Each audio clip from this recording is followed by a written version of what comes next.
Santiago 3, del 13 al 17. Entonces vamos a adentrarnos. Ya, primero les quiero preguntar a ustedes, ¿qué tienen en común Stephen Hawking, Albert Einstein y William Shakespeare?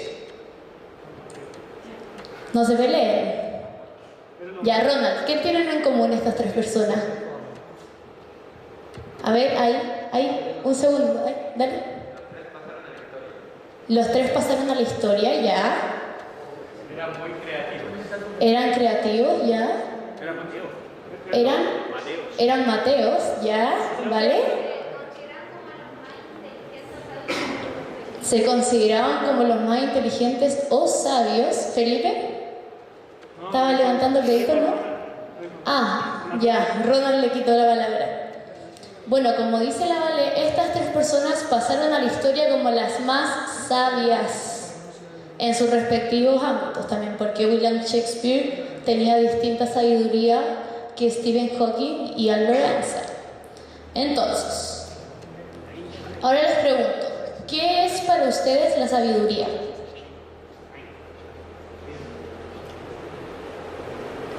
Es conocimiento. Conocimiento, ya. Emi, ¿qué es para ti la sabiduría?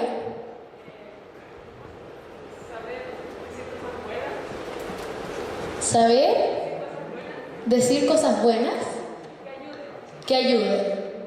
Saber decir cosas buenas que ayuden. ¿Ya? Nati, ¿qué es para ti la sabiduría? Es conocimiento básicamente, pero más específicamente como el hambre al saber y como el amar realmente el conocimiento absoluto. Ya, de la perspectiva filosófica, el hambre del saber y amor al conocimiento absoluto. Tania, ¿qué es la sabiduría? Sí. Saber usar el conocimiento. Interesante. Bueno, hay dos definiciones que son, digamos, más de diccionario, RAE, que dice que la sabiduría es un conjunto de conocimientos amplios y profundos que se adquieren mediante el estudio o la experiencia, y la facultad de las personas para actuar con sensatez, prudencia o acierto. En ambas definiciones se puede notar que es una mezcla de distintas cosas que dan un resultado, y esto puede incluir unos conocimientos previos, las experiencias y los que se van adquiriendo en el camino. Es decir, por ejemplo, yo llego al colegio y me van a enseñar sobre las sumas, y yo tengo el conocimiento de que las sumas incluyen números, y ahí voy a adquirir otro conocimiento, que es que para esto se necesitan añadir números y luego un resultado. Con la sabiduría es lo mismo según estas definiciones, una mezcla de conocimientos previos, experiencias y lo que se nos va enseñando. Ahora, ¿cómo podemos ver la sabiduría desde la perspectiva bíblica? ¿Quién se la juega? Una de las chicas nuevas, Fernanda. Fernanda, ¿cómo podemos ver la sabiduría desde la perspectiva bíblica?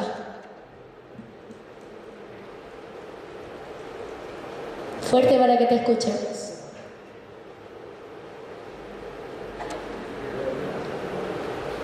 ¿No tener palabras? ¿Puede ser? ¿Mati? Dios es la sabiduría desde la perspectiva bíblica. ¿Felipe? Temor a Dios. Temor a Dios, ya. Lucas, ¿qué es la sabiduría desde la perspectiva bíblica?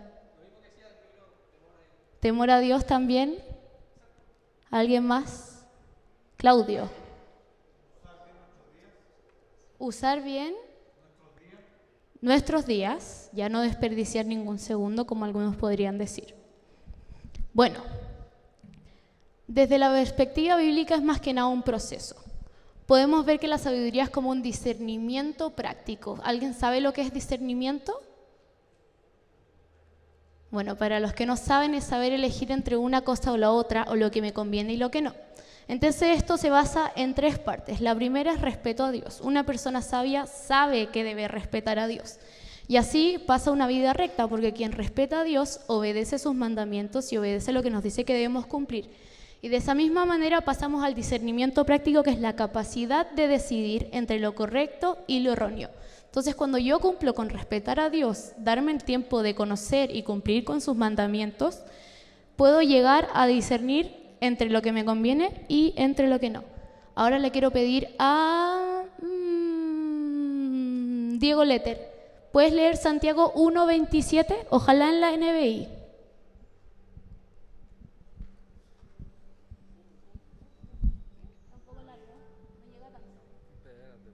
NBI.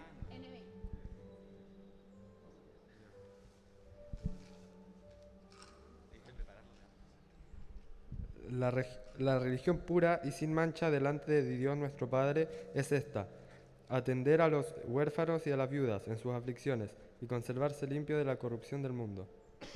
Muy bien. Entonces, como dice ahí, la sabiduría es pura y sin mancha, como la vida que deberíamos tener como cristianos. Continuamos. Entonces ahora vamos a hablar una pregunta, formación integral. ¿Qué se entiende por formación integral? ¿Qué conocen ustedes como una formación integral? ¿Javi? Nada. ¿La formación integral es nada?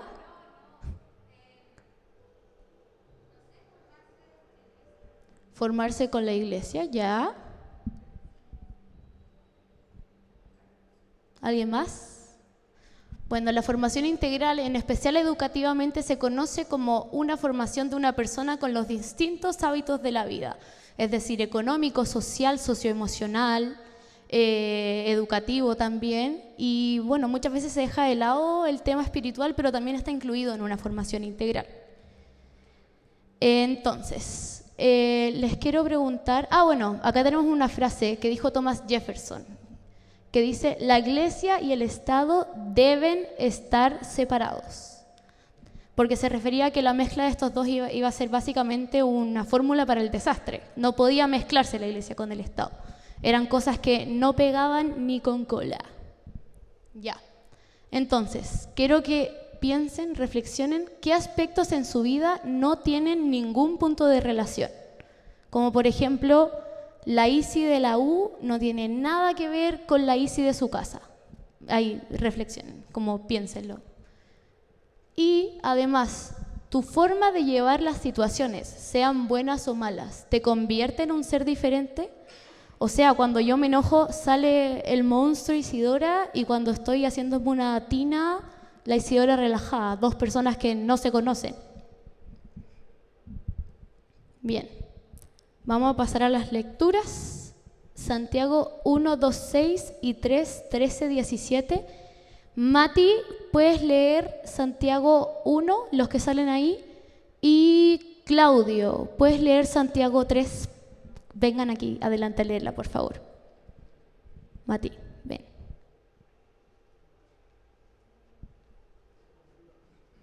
Ya, primero Santiago 1, del 2 al 6.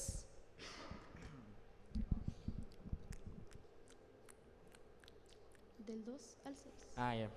Hermanos míos, considérense muy dichosos cuando tengan que enfrentarse con diversas pruebas, pues ya saben que la prueba de su fe produce constancia, y la constancia debe llevar a feliz término la obra, para que sean perfectos e íntegros, sin que les falte nada.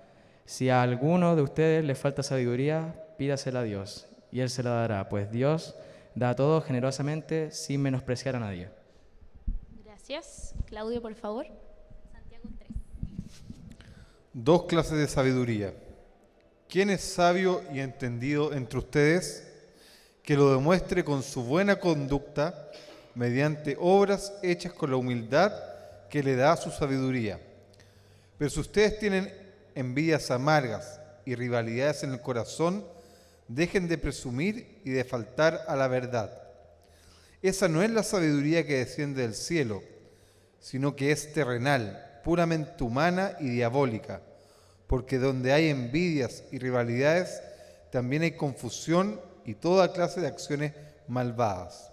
En cambio, la sabiduría que desciende del cielo es ante todo pura y además pacífica, bondadosa, dócil, llena de compasión y de buenos frutos, imparcial y sincera. Muchas gracias. Ya, antes de continuar, después de haber leído, vamos a hacer una pequeña oración, así que por favor inclinen sus cabezas. Señor, te queremos pedir que estos versículos que escuchamos, que vienen directamente de tu palabra, sean internalizados por cada una de las personas que están acá, Señor, que pueda ser transmitido por mí como un instrumento para el entendimiento de todos los que están aquí, y que los puntos que vamos a revisar con respecto a estos versículos sean de camino e edificación para cada uno de los presentes. Te pedimos esto en el nombre de tu Hijo Jesús. Amén. Ya. Entonces, para continuar, los versículos que los leímos los vamos a revisar en dos. Santiago 1, 2 y 6 y luego Santiago 3, del 13 al 17. Ya lo voy a volver a leer por si alguno no entendió, igual está ahí escrito. Hermanos míos, considérense muy dichosos cuando tengan que enfrentarse con diversas pruebas, pues ya saben que la prueba de su fe produce constancia, y la constancia debe llevar a feliz término de la obra, para que sean perfectos e íntegros, sin que les falte nada. Si a alguno de ustedes le falta sabiduría, pídasela a Dios, y Él se la dará, pues Dios da a todos generosamente sin menospreciar a nadie. Pero que pida con fe, sin dudar, porque quien duda es como las olas del mar, agitadas y llevadas de un lado a otro por el viento. Ya, nuestro primer punto son las pruebas. ¿No les ha pasado que algunas personas dicen, no le pidas a Dios paciencia porque te va a probar de una manera que no vas a aguantar? ¿Les ha pasado? A mí me lo han dicho varias veces, que no pida paciencia. Cuando nosotros pedimos algo a Dios, tenemos que entender que esto conlleva una prueba. Y esta prueba va a ser una formación de nuestro carácter para poder enfrentar las cosas más adelante con eso que yo le pedí al Señor. Y además las diferentes pruebas que se vayan presentando después de la primera internalización va a ser mucho más fácil y además voy a seguir aprendiendo. Es una retroalimentación continua que va sucediendo en un proceso. No sé si uno piensa a veces cuando le pide a Dios que las cosas son como en las películas, como en Aladín, por ejemplo. Que Aladín le pedía al genio, tenía sus 3 deseos y esos deseos se cumplían prácticamente automáticamente. Bueno, con Dios así no funciona, tenemos que estar dispuestos a ser probados. Después, aplicando el cristianismo de manera integral. Ya en la actualidad las personas se dirigen a la iglesia para los bautizos, los matrimonios y los funerales. Hay gente que no pisa la iglesia ni siquiera en esas ocasiones.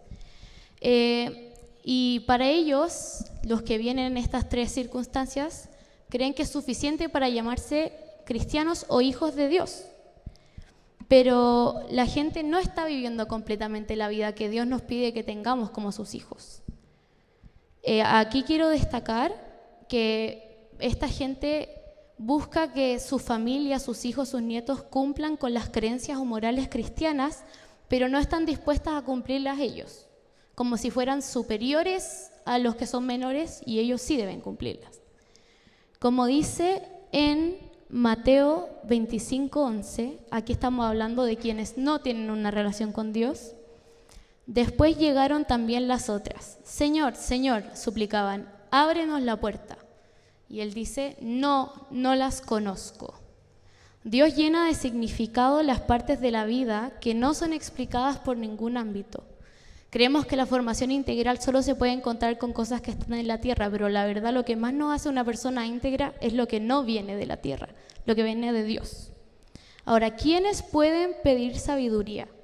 Ya, cuando Santiago dice alguno, se refiere a los cristianos que tienen una lucha interna. Dice ahí en el versículo 5, si a alguno de ustedes le falta sabiduría, pídasela a Dios. Ahí le está hablando a sus seguidores. Ya, nadie nunca nos va a obligar a estar cerca de Dios. Nunca nadie te va a apuntar con una pistola y te va a decir, anda a la iglesia. Eso no va a ocurrir. Ni nuestras familias que nos llevan desde chiquititos todos los días nos pueden obligar cuando seamos adultos a venir. Es una decisión totalmente propia. Y siempre se puede. El que tiene ganas puede hacerlo. Nadie los va a echar de la iglesia, pero tampoco los va a obligar. Si ustedes creen que su fe y su relación con Dios depende de que alguien les esté insistiendo en realizarla, entonces el problema lo tienen ustedes, porque no es responsabilidad del resto una relación personal. Bueno, Santiago 1, 23, 24. Aquí yo se los voy a pedir que lo lean. Seba, léelo por favor. Santiago 1 está ahí, 23, 24. Ojalá en la NBI. acá adelante para que te escuchen también. Gracias.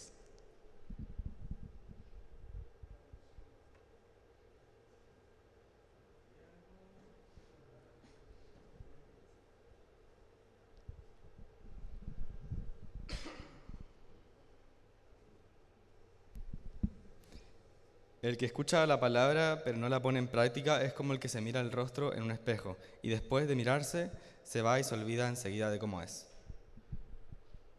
Ya, ese versículo yo lo considero súper fuerte porque habla de mirarse en el espejo y luego no saber quién es al dejar de mirarse.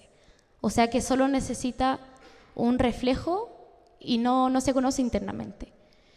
Nosotros debemos ser cristianos activos, no nos podemos bastar con venir a Grammy y listo, vine a Grammy y listo, ya, soy hija de Dios y me voy a ir al cielo.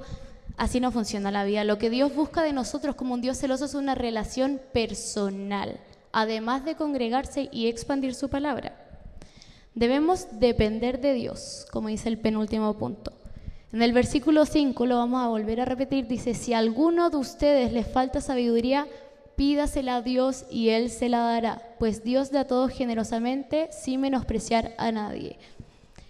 Nosotros debemos depender de Dios de esta manera. Si nos falta algo, algún paso que tomar, alguna decisión difícil, alguna cosa que dejar atrás para seguir su camino, seguir a su lado, debemos depender de Él y confiar que Él va a ser el que nos da fuerzas a nosotros para poder cumplir con esas pruebas, con esas decisiones difíciles, con todas las cosas que debemos dejar atrás.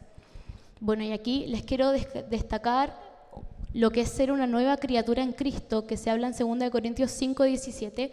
Muchas veces nosotros culpamos a nuestro pasado, nuestros traumas, las cosas que vivimos, factores externos que son una excusa perfecta para que el resto de las personas crean que nuestra relación se puede limitar por eso.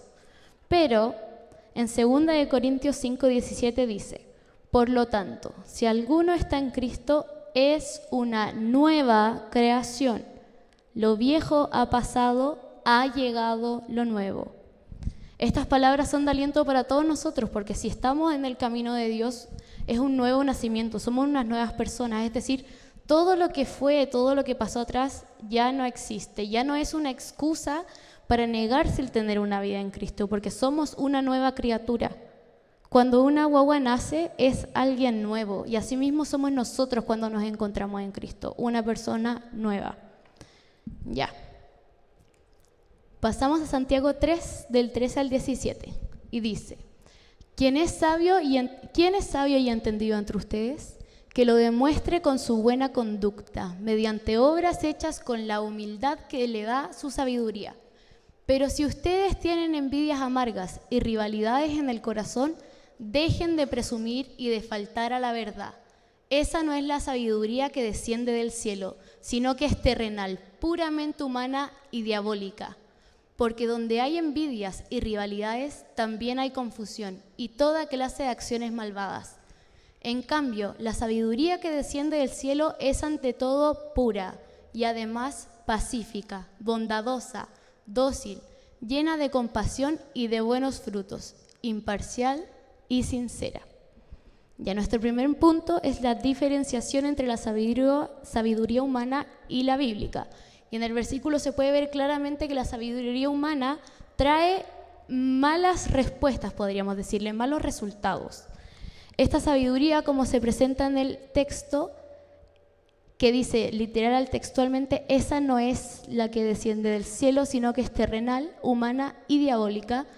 Esta trae malos frutos, trae rivalidades, trae confusión, es un enredo para todos. Antes conversaba con Claudio con respecto al tema, como para tener un poco más de información y darle a ustedes también lo mejor que se puede dar. La sabiduría de los humanos es que se puede ver también como una persona que se cree mejor al resto, que cree que sabe más que el resto. Como que yo me plantara aquí sabiendo el tema y diga, yo hoy en este momento soy más sabia que todos ustedes porque yo sé de lo que se va a hablar y ustedes no. Esa es una sabiduría humana, una sabiduría egoísta, una sabiduría que uno se jacta de lo que sabe. En cambio, la sabiduría divina trae buenos frutos.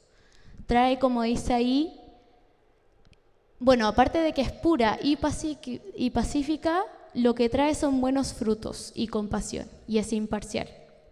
Ahora, siguiente punto, vivir en la práctica glorificando a Dios. Como dice el versículo 13, ¿quién es sabio y entendido entre ustedes? Que lo demuestre con su buena conducta mediante obras hechas con la humildad que le da su sabiduría. Parte de nuestra vida práctica son las cosas que hacemos, que alguna gente las conoce como obras. La gente que se dedica a la palabra ve las acciones como obras. Nosotros, cosas que hacemos. Y si somos sabios, vamos a mantener una buena conducta, ya que con nuestra buena conducta estamos glorificando el nombre de Dios. Hay un versículo en la Biblia, que no me acuerdo muy bien, en el que se dice que nosotros los humanos somos quienes estamos ensuciando el nombre de Dios para el resto. Si tenemos una buena conducta, vamos a glorificar a Dios de esa manera porque vamos a demostrar que los hijos de Dios son personas con las que uno quiere compartir. Nadie se quiere juntar con una persona egoísta que está todo el rato, no, esto es mío, esto es mío, esto es mío. Uno quiere estar con una persona que comparte, una persona que te escucha, una persona paciente. Ya, ahora, un concepto que se habló mucho en la guía que se prepara es el de cristiano a medias.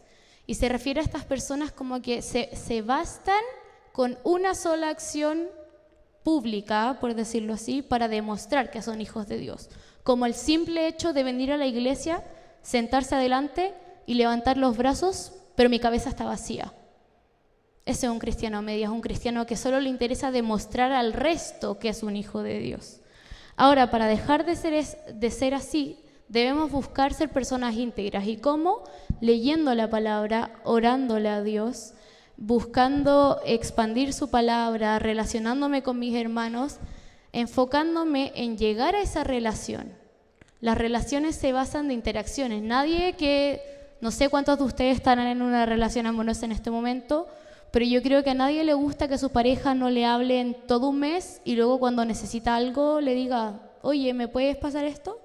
Así no funcionan las relaciones. Eso está mal al final. Nadie quiere una persona que solo te habla para pedirte cosas. Asimismo tiene que ser nuestra relación con Dios. Debemos trabajar, conversar con Él cada día, conocerlo a Él también, como leíamos antes. Hay mucha gente que dice conocer a Dios, pero no se da el tiempo de realmente hacerlo. ¿Y cómo se hace eso? Leyendo sobre Él. ¿Ya? Darle peso al Dios viviente. La Biblia dice claramente que Dios está vivo, a pesar de que haya sido crucificado, Él a los 3 días resucitó. Y su Espíritu Santo está alrededor de todos nosotros y en nuestro corazón. Nosotros tenemos que tomarle al peso eso, tenemos que entender que Dios es omnipotente y omnipresente. Es decir, que en cada momento Él ve lo que hacemos y Él puede ayudarnos cuando lo necesitamos. Tenemos que entender que para ser una persona íntegra necesitamos de Dios y debemos aprovechar que Él está vivo para que nos complete a nosotros. Ahora, ¿cómo saber si tengo sabiduría? Bueno, el primer punto sería volver al principio, diferenciar entre la sabiduría humana y la sabiduría divina. Porque una persona puede decir, como por ejemplo el caso de Stephen Hawking, que él era sabio porque sabía muchas fórmulas y podía hacer muchas cosas que a la gente le sorprendía en su momento. Pero si nos fijamos en la sabiduría divina es totalmente diferente.